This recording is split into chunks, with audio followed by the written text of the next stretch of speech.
Bismillahirrahmanirrahim. Assalamu alaikum dear students. Myself Dr. Saida Noreen and I am back with a new topic of electromagnetic induction today. Let's watch.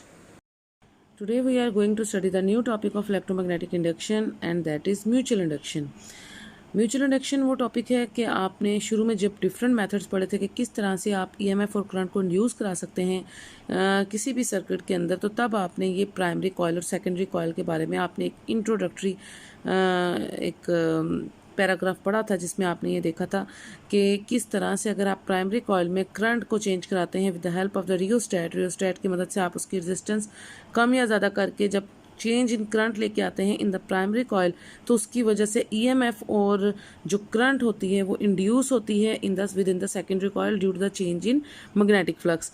क्योंकि जब magnetic flux में आपको नज़र आ रहा है कि कभी ये जो लाइंस है, number of lines, magnetic field lines वो ज़्यादा पास करेंगी सेकेंडरी कॉइल से, कभी कम पास करेंगी। It all depends upon the value of the current in the primary coil, जिसको आप वेरी कर सकते हैं, चेंज करा सकते हैं with the help of rheostat. तो ये बात वो थी जब हमने शुरू में मैंने आपको डिफरेंट मेथड्स बताए थे, तो तब हमने ये सारा कुछ पढ़ा था कि किस तरह से एक कॉइल में अगर आप करंट को चेंज करा दें तो आप उसकी वजह से जो चेंज इन मैग्नेटिक फ्लक्स आएगा इन द सेकेंडरी कॉइल, जिसमें आपने सिर्फ गैल्वेनोमीटर अटैच किया, तो आप किस तरह से उसमें ईएमएफ और करंट को इंड्यूस करा सकते हैं within the secondary coil. तो ये वही अब म्यूचुअल इंडक्शन का टॉपिक है, लेकिन अब हम इसको इन डिटेल देखेंगे, इसकी डेरिवेशन भी करेंगे। और सबसे पहले हम इसकी डेफिनेशन लिखते हैं, जिस तरह से लॉन्ग क्वेश्चन अटैम्प्ट करने का तरीका है कि सबसे पहले आप इसको डिफाइन करें। What is mutual induction? The phenomenon in which a changing current in one coil induces an EMF in another coil is called the mutual induction. वो तरीका, वो फिनोमिना, वो प्रोसेस जिसकी मदद से आप एक कॉइल में चेंज इन करंट लेकर आएंगे और उसकी वजह से ईएमएफ इंड्यूस होगी दूसरी कॉइल में, इसको हम म्यूचुअल इंडक्शन कहते हैं। तो ये आपने पहले मार्क कर लेनी है इसकी डेफिनेशन, और इसके बाद अब हम स्टार्ट करेंगे इसकी एक्सप्लेनेशन एंड डेरिवेशन। ठीक है, एक्सप्लेनेशन एंड डेरिवेशन में शुरू से आपने with the help of diagram आपने ये सारा टॉपिक एक्सप्लेन करना है और फिर इसको डिराइव भी करना है। अब यहाँ से स्टार्ट करेंगे। Consider two coils placed close to each other. आपने दो कॉइल्स लेने हैं जो एक दूसरे के क्लोज पड़े हैं। One coil connected with a battery through a switch and a rheostat is called the primary. यानी एक कॉइल जिसमें स्विच भी लगा हुआ है और एक रियोस्टेट लगा हुआ है और एक बैटरी लगी हुई है, डबल बैटरी जो आपको नजर आ रही है, उसको हम प्राइमरी कॉइल कहेंगे। And the other one is connected to the galvanometer is called secondary coil. और जो दूसरा कॉइल जो सिर्फ गैल्वेनोमीटर से कनेक्टेड है, जिसमें आपने इंड्यूस्ड करंट को चेक करना है कि क्या वाकई करंट इंड्यूस हुई है कि नहीं, तो उसको हम सेकेंडरी कॉइल कहते हैं। If the current is in the primary coil is changed by varying the resistance of the rheostat, the magnetic flux in the surrounding region changes. तो ये वही बात है जो मैंने आपको एक्सप्लेन की है शुरू में कि जब आप करंट को चेंज करेंगे रियोस्टेट की रेजिस्टेंस को चेंज करके, तो चेंज इन मैग्नेटिक फ्लक्स होगा थ्रू द सेकेंडरी कॉइल, जिसकी वजह से करंट और ईएमएफ इंड्यूस होगी with in the secondary coil. तो ये सारा वो प्रोसेस है। Since the secondary coil is in the magnetic field of the primary coil, the changing flux also links the secondary. चूंकि सेकेंडरी कॉइल जो है वो मैग्नेटिक फील्ड में है प्राइमरी के, तो जो चेंज इन मैग्नेटिक फ्लक्स होगा वो भी सेकेंडरी कॉइल के साथ लिंक्ड होगा। This causes an induced EMF in the secondary coil. और इस तरीके से इंड्यूस्ड ईएमएफ और करंट जो होंगी वो इंड्यूस होंगी और जनरेट होंगी with in the secondary coil. अब ये आगे साथ ही उसकी डेरिवेशन स्टार्ट हो रही है। According to the Faraday's law, the EMF induced in the secondary coil is proportional to the rate of change of flux. अच्छा, अब आप चाहें तो इस टॉपिक में आप यहाँ से इसकी डेरिवेशन स्टार्ट कर सकते हैं।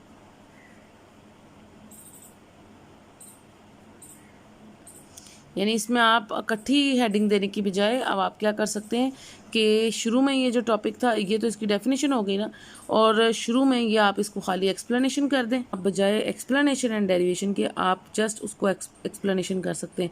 यानी ज़्यादा हेडिंग्स बन जाएंगी इस तरह आपके टॉपिक के अंदर। तो जितनी ज़्यादा हेडिंग्स बनाएंगे उतना आपके लिए अच्छा है, उतना एग्जामिनर जो है उसके लिए ईजी होगा चीज़ों को चेक करना, पॉइंट आउट करना, तो आपको ज़्यादा मार्क्स मिलेंगे। तो सबसे पहले आप उसकी डेफिनेशन लिख लें, और ये जो एक्सप्लेनेशन है ये डायग्राम की एक्सप्लेनेशन है। ठीक है, तो with the help of diagram आप ये सारी एक्सप्लेनेशन करेंगे और एक्सप्लेनेशन को यहाँ तक कर दें। ठीक है, उसके बाद अब आप यहाँ से इसकी डेरिवेशन स्टार्ट कर सकते हैं कि according to Faraday's law, the EMF induced in the secondary coil is proportional to the rate of change of magnetic flux. यानी जो ईएमएफ हो रही है सेकेंडरी कॉइल में इंड्यूस, वो फैराडे लॉ के मुताबिक वो अब आपकी, चूंकि सेकेंडरी कॉइल में ईएमएफ इंड्यूस हो रही है इसलिए आप उसको चेंज इन मैग्नेटिक फ्लक्स भी सेकेंडरी कॉइल में हो रहा है, तो इन दोनों को आप इसके सबस्क्रिप्ट में एस लिखेंगे। यानी ये फैराडे लॉ का फॉर्मूला था ना आपके पास कि ई था ना पहले, E is equal to minus N delta phi by delta T, E for the EMF था, ठीक है। तो वो जो एप्सिलॉन या ई का निशान आप डाल रहे थे फॉर द ईएमएफ, वो इक्वल था number of turns multiply by rate of change of magnetic flux. ये आपने फैराडे लॉ से जो है ये डिराइव की थी ये एक्सप्रेशन। अब यहाँ से अब आप इसके नीचे क्या डाल रहे हैं, एस डाल रहे हैं सबस्क्रिप्ट में, क्योंकि ईएमएफ जो है वो भी सेकेंडरी कॉइल में इंड्यूस हो रही है, इसलिए आप उसको भी ई एस से शो कर सकते हैं, ठीक है। ये निशान आप ई का भी कह सकते हैं या एप्सिलॉन का निशान होता है, ये ग्रीक लेटर होता है, ये स्टाइल होता है इसको लिखने का। तो आप ईएमएफ के लिए इस तरह का ई लिख सकते हैं जो कि एप्सिलॉन का सिंबल है बेसिकली। तो ये जो आप ई एस है यानी EMF induced in the secondary coil is equal to minus N S, किस पर डिपेंड कर रहा है, number of turns in the secondary coil, यानी सेकेंडरी कॉइल में कितने नंबर ऑफ टर्न्स हैं, multiply by rate of change of magnetic flux in the secondary coil, और सेकेंडरी कॉइल में कितना चेंज इन मैग्नेटिक फ्लक्स है। तो जो भी ईएमएफ इंड्यूस हो रही है वो number of turn secondary coil और साथ ही change in magnetic flux in the secondary coil पर डिपेंड करी। तो इन सब के सबस्क्रिप्ट में आप क्या डाल देंगे, एस डाल देंगे, ईएमएफ के भी, नंबर ऑफ टर्न्स के भी, और चेंज इन मैग्नेटिक फ्लक्स में भी आप उसके सबस्क्रिप्ट में क्या डाल देंगे, एस शो करेंगे। एस का मतलब है सेकेंडरी कॉइल, क्योंकि ईएमएफ भी सेकेंडरी कॉइल में इंड्यूस हो रही है, नंबर ऑफ टर्न्स भी सेकेंडरी कॉइल के ऊपर डिपेंड करता है, और चेंज इन मैग्नेटिक फ्लक्स भी कहाँ हो रहा है, सेकेंडरी कॉइल में, ठीक है। Where N S is the number of the turns in the secondary coil, N S का मतलब है number of turns in secondary coil. Let the flux passing through the one loop of the secondary coil be phi S, अगर एक situation में, यानी अगर आपने rheostat को एक खास रेजिस्टेंस दी और उस वक्त जो करंट है वो एक आईपी जो है वो आपकी एक प्राइमरी करंट है, और उसकी मौजूदगी में जो फ्लक्स चेंज इन फ्लक्स है, इनिशियल फ्लक्स, वो आपका फाई एस है, ठीक है। तो net flux passing through the coil of N S loops is N S phi S, यानी अगर फाई एस आपका एक मैग्नेटिक फ्लक्स है सेकेंडरी कॉइल में, तो उस वक्त जो नंबर ऑफ टर्न्स हैं आपके वो एन एस होंगे, तो उस दोनों का प्रोडक्ट होगा वो एन एस वाई एस होगा। As this flux is proportional to the magnetic field by the current I P in the primary and the magnetic field itself is proportional to I P, therefore आप ये कह सकते हैं कि जो number of turns यानी the product of the number of turns in the secondary coil and the magnetic flux phi S, इन दोनों का जो प्रोडक्ट है नंबर ऑफ टर्न्स का और मैग्नेटिक फ्लक्स का, that should be directly proportional to the current in the primary coil. वो किसके डायरेक्टली प्रोपोर्शन होती है, जितनी करंट प्राइमरी कॉइल से फ्लो कर रही होती है, क्योंकि आपको पता है प्राइमरी कॉइल की जो करंट है जब आप स्विच को ऑन करेंगे और रियोस्टेट की रेजिस्टेंस को सेट करेंगे, वेरी करा सकते हैं ना, तो रेजिस्टेंस कम या ज़्यादा होने से करंट की वैल्यू में भी कमी बेशी होती है, और वो जो करंट की वैल्यू में चेंज आता है उसकी वजह से चेंज इन मैग्नेटिक फ्लक्स होता है within the secondary coil, और उसकी वजह से change in magnetic flux in the secondary coil की वजह से करंट और ईएमएफ इंड्यूस होती है within the secondary coil. तो फिर जो product of number of turns in the secondary coil और जो मैग्नेटिक फ्लक्स है यानी N S multiply by phi S, इन दोनों का प्रोडक्ट जो कि सेकेंडरी कॉइल की टर्म्स है, ये डायरेक्टली प्रोपोर्शन होना चाहिए प्राइमरी कॉइल की करंट के, क्योंकि जिस तरह से करंट फ्लो कर रही है पॉजिटिव से negative with in the primary coil, सब कुछ उस करंट के ऊपर डिपेंड करता है कि कितनी मैग्नेटिक फ्लक्स में चेंज आएगा और कितनी ईएमएफ और करंट जो है वो इंड्यूस होगी इन द सेकेंडरी कॉइल। सो आप कह सकते हैं कि जो नंबर ऑफ टर्न्स और मैग्नेटिक फ्लक्स है सेकेंडरी कॉइल में, वो उन दोनों का प्रोडक्ट वो डायरेक्टली प्रोपोर्शन होगा। सारा किस पे डिपेंड करता है, current in the primary coil. So वो डायरेक्टली प्रोपोर्शन होगा आई पी पे, आई के सबस्क्रिप्ट में आप पी डालेंगे ताकि आपको पता चले कि ये किसकी करंट है, प्राइमरी की करंट है। सो इन दोनों का प्रोडक्ट जो है वो प्राइमरी की करंट पे डिपेंड करता है। और जब आप इस प्रोपोर्शनैलिटी को खोलेंगे तो यहाँ पे एक कांस्टेंट ऑफ प्रोपोर्शनैलिटी आएगा एम, कैपिटल एम से आप उसको शो करेंगे। यहाँ से आप कैपिटल एम की वैल्यू भी निकाल सकते हैं, एन एस फाई एस, और ये जो करंट इधर मल्टीप्लाई हो रही है आई पी, ये उधर जाके डिवाइड हो जाएगी इक्वल की सेकंड साइड पे।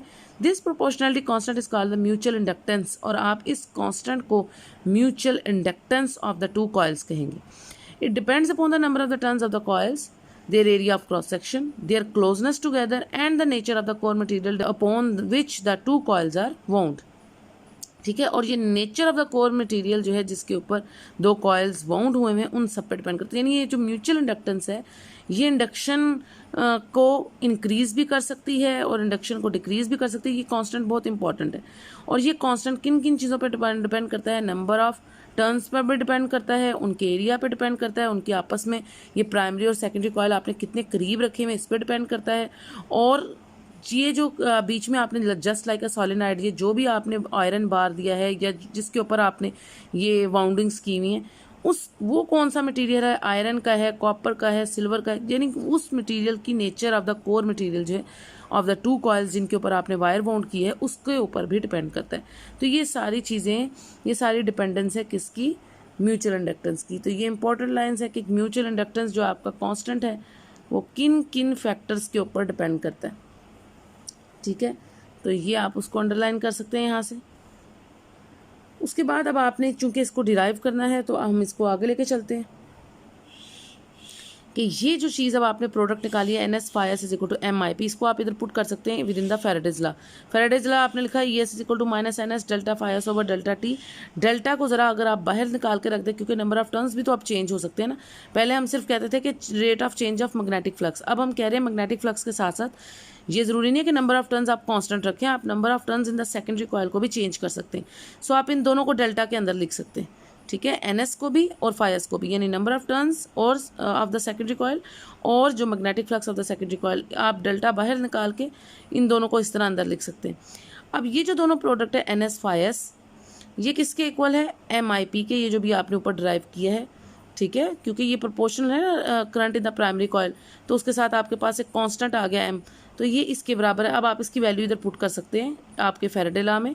ठीक है, NS फायस की जगह अब आप क्या डालेंगे, MIP और डेल्टा इसी तरह बाहर। अब आपको ये पता है कि M के साथ डेल्टा नहीं लग सकता क्योंकि M आपका कांस्टेंट ऑफ प्रोपोर्शनैलिटी है। ठीक है, या प्रोपोर्शनैलिटी कांस्टेंट है आपका, तो कांस्टेंट के साथ तो डेल्टा का फैक्टर नहीं ना लग सकता, क्योंकि डेल्टा का मतलब होता है चेंज। तो आप M को आप बाहर निकाल के ये जो डेल्टा है ये सिर्फ करंट के साथ कर सकते हैं। इस तरह से अब आप इसको लिखेंगे। So ES is equal to minus M delta IP over delta T। ये आपका फाइनल रिलेशन है जो आपने कैलकुलेट किया है with the help of Faraday's law. Faraday law को यूज़ करते हुए आपने म्यूचुअल इंडक्शन के लिए ये कैलकुलेशन की है। अब आप इसको कंक्लूड कर सकते हैं, कंक्लूजन लिख सकते हैं आप इसका। ये जो इक्वेशन है, this equation shows that the EMF induced in the secondary is proportional to the time rate of change of the current in the primary.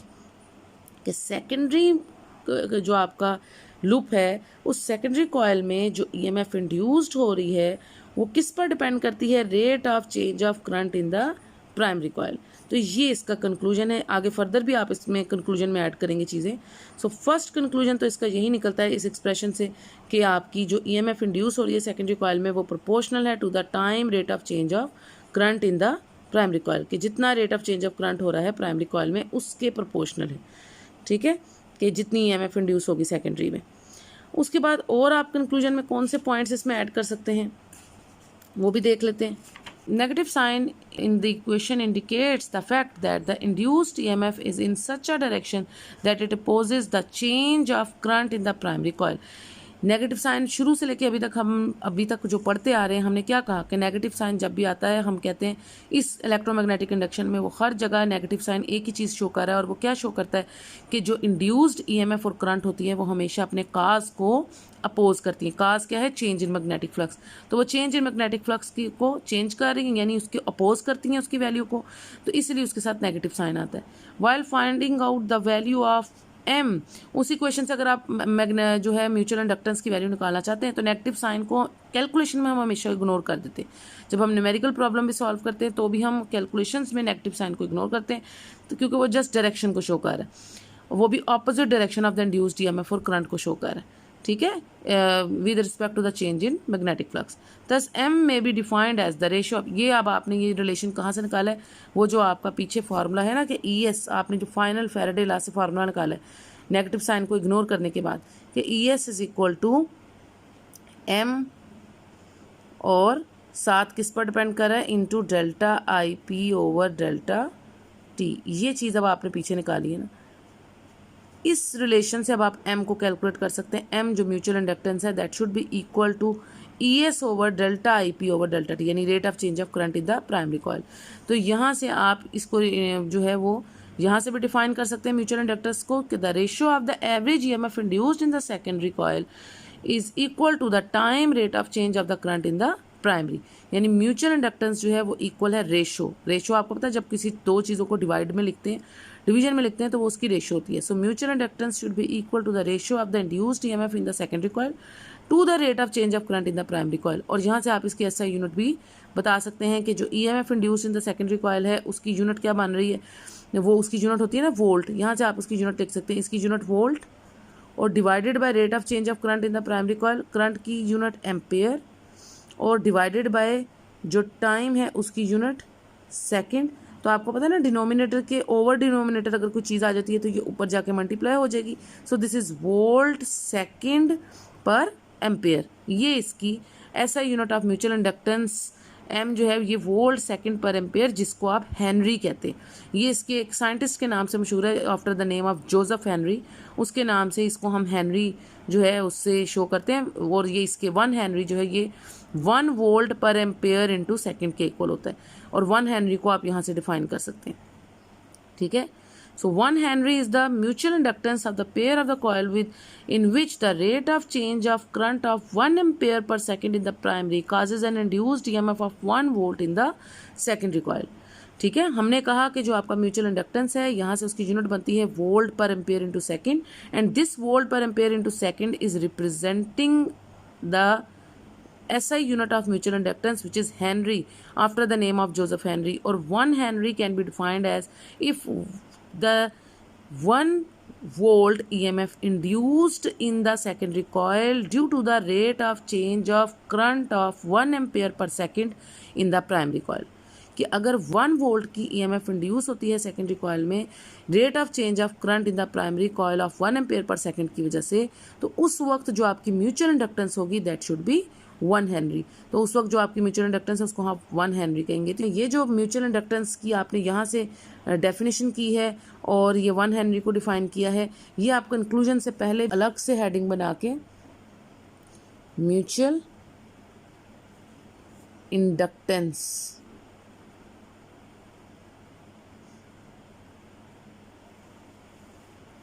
क्योंकि जितनी हेडिंग्स आप बनाएंगे और उससे फ़ायदा बस ये होता है हमें कि जो पढ़ने वाला है उसके लिए आसानी पैदा हो जाती है. उसको पता होता है कि आपने सारे पॉइंट्स कवर किए हैं. ठीक है. तो फिर आप म्यूचुअल इंडक्टेंस का ये जो एक मैंने आपको बताया है इसकी डेफिनेशन, इसकी एक्सप्रेशन और 1 हेनरी को जो आपने डिफाइन किया यहाँ से लेके द रेशो से लेके यहाँ तक, इसको आप म्यूचुअल इंडक्टेंस को जब आपने पीछे यहाँ पे लिखा है कंक्लूजन से पहले, ठीक है, तो यहाँ पर आप m को जो है वो यहाँ पे जब आपने ये एक्सप्रेशन डिराइव की है तो इधर उसको ऐड कर सकते हैं. म्यूचुअल इंडक्टेंस की हेडिंग दे के उसको आप पहले सारा इधर एक्सप्लेन कर दें, क्योंकि कंक्लूजन तो आपको पता है ना कि सबसे एंड पे लिखते हैं आप. तो जो भी पॉइंट्स आपने लिखने हैं कंक्लूजन से पहले लिखने. तो जो आपने म्यूचुअल इंडक्टेंस मैंने आगे आपको मार्क कराया है वो आप इधर ऐड कर सकते हैं इस एक्सप्रेशन के नीचे, और उसके बाद वो पूरा पैराग्राफ ऐड करने के बाद फिर आप लास्ट में अपना कंक्लूजन लिखेंगे. और कंक्लूजन जो है वो यहाँ से लेके दिस इक्वेशन से लेके कहाँ तक होगा आपका कंक्लूजन, ये जो जहाँ आपने इसको डिफाइन किया दस m में भी डिफाइन, तो यहाँ तक. ठीक है. इन कंक्लूजन कि नेगेटिव साइन के when we find while finding out the value of m negative sign is ignored. ठीक है. यहाँ तक आप उसको लिख सकते हैं. तो ये जो है यहाँ तक आप उसका कंक्लूजन लिख सकते हैं. और ये जो एक पैराग्राफ है विद एक्सप्रेशन और इसकी ये जो 1 हेनरी को आप डिफाइन करें ये आप पीछे ऐड कर सकते हैं कंक्लूजन से पहले. ठीक है. तो इसको आप यहाँ ऐड कर लें क्वेश्चन नंबर 15.10 के नीचे, और उसके बाद आप ये कंक्लूजन का पैराग्राफ लिख सकते हैं. ठीक है जी. तो ये आपका कंप्लीट टॉपिक है म्यूचुअल इंडक्शन का. आई होप आपने सारे पॉइंट्स अच्छे से अंडरस्टैंड कर लिए होंगे. अब ये एग्जांपल नंबर 15.3 इसी से रिलेटेड है. ज़रा ये देख लें किस तरह से एन ईएमएफ ऑफ 5.6 वोल्ट ये आपको इंड्यूस्ड इन द कॉयल. आपको पता है म्यूचुअल इंडक्शन में ईएमएफ कहाँ इंड्यूस होती है, सेकेंडरी कॉयल में. इसको आप ईएस से शो करेंगे. While the current is near by coil is decreased. Current कितनी डिक्रीज हो रही है, चेंज इन करंट आ रहा है ना 100 एम्पेयर से 20 एम्पेयर. तो चेंज इन प्राइमरी कॉयल की जो करंट है उसमें कितना चेंज है, delta I P 100 - 20 that is 80 ampere. और उसके बाद टाइम कितना है, delta T small time 0.02 second. What is the mutual inductance, आपने m निकालना है mutual inductance of the two coils. If the secondary coil के नंबर ऑफ टर्न्स कितने हैं 200, find the change in flux यानी मैग्नेटिक फ्लक्स डेल्टा फाई भी calculate करना है. तो सिंपल आपने सबसे पहले ये फार्मूला यूज़ करना है जो आपका जो आपने अभी अभी निकाला है म्यूचुअल इंडक्शन में कि ES is equal to m यानी जो कांस्टेंट था mutual inductance multiply by rate of change of current in the primary coil. तो ये EMF ये कौन सी थी, सेकेंडरी कॉयल की। तो ये फार्मूला जो अभी आपने ऊपर भी इधर यूज़ किया है वही फार्मूला हम इधर यूज़ करके सबसे पहले M निकालेंगे। M should be equal to ES over delta IP over delta T। वही फार्मूला ये वाला म्यूचुअल इंडक्टेंस का, ये हम इधर यूज़ करके, और इसमें सारी वैल्यूज़ आपके पास हैं। चेंज इन करंट की वैल्यू भी है 80 और डिवाइडेड बाय डेल्टा T की वैल्यू 0.02 सेकेंड वो भी है, और उसके बाद जो आपके पास EMF induced in the secondary coil वो भी है 5.6। इन सब को अब आपने रीअरेंज करके ये जो इधर मल्टीप्लाई हो रहा है फैक्टर उधर जाकर डिवाइड होगा, और साथ म्यूचुअल इंडक्टेंस की वैल्यू निकालनी है। म्यूचुअल इंडक्टेंस की यूनिट वैसे तो हेनरी से आप उसको कहते हैं, आप हेनरी नहीं भी लिखना चाहते तो 1 हेनरी किसके इक्वल होता है, वोल्ट सेकेंड पर एम्पेयर के। तो आप इस फॉर्म में उसको लिख सकते हैं। उसके बाद आपने चूंकि rate of change of magnetic flux निकालना है तो फेरेडे लॉ लगाएंगे।